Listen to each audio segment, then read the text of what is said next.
પલસાણાના ચલથાણ ગામે ગેસ લીકેજના કારણે flash fire થયું હતું। આ ઘટનામાં ગંભીર રીતે દાઝી ગયેલા 3 લોકોના મોત નિપજ્યા છે। સુરતમાં પલસાણાના ચલથાણ ગામે ગત 17 તારીખે ગેસ લીકેજ બાદ ફ્લેશ ફાયરની ઘટના બની હતી। આ ભીષણ ફ્લેશ ફાયરમાં ગંભીર રીતે દાઝી ગયેલા 6 લોકો પૈકી 3 લોકોના સારવાર દરમિયાન મોત નિપજ્યા છે। 3 દિવસની ટૂંકી સારવાર દરમિયાન તેમના મોત થતા પરિવારજનો સહિત લોકોમાં શોકનો માહોલ ફરી વળ્યો છે। ઘર માલિક, પાડોશી મહિલા અને એક માસૂમ બાળકનું મોત થયું છે। ચલથાણના ખુમાનસિંહ વાડી વિસ્તારમાં આવેલ એપાર્ટમેન્ટના બંધ ઘરમાં આ ઘટના બની હતી। નીરજ મિશ્રા સવારે રસોઈ બનાવ્યા બાદ ગેસ બંધ કરવાનું ભૂલી નોકરી પર જતા રહ્યા હતા।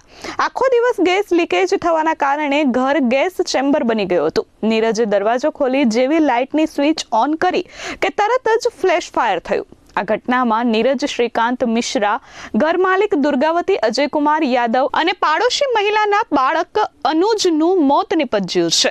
હાલ સમગ્ર મામલે પોલીસે વધુ તપાસ હાથ ધરી છે। રોહિત કમલેશભાઈ વર્મા हमारा बाजू में पाड़ोसी है, अपार्टमेंट है, खुमानसिंह वाड़ी कराड़ा गाम, तालुका पलसाणा जिला सूरत।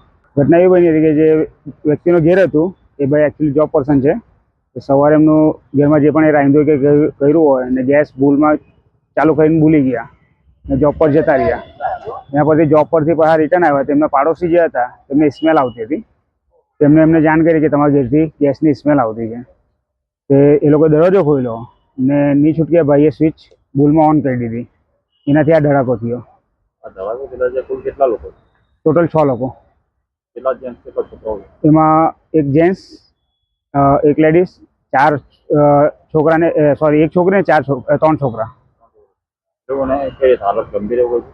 એમાં 3 જણની જે વધારે છે, બાકી 3 છોકરા વ્યવસ્થિત છે। હાલત અત્યારે તો ફર્સ્ટ સારવાર સંજુનીમાં થઈ ગઈ હતી, પછી અહીંયાથી એ લોકોને રેફર કર્યું આપણે civil hospital Surat. Bureau report S24 news Surat.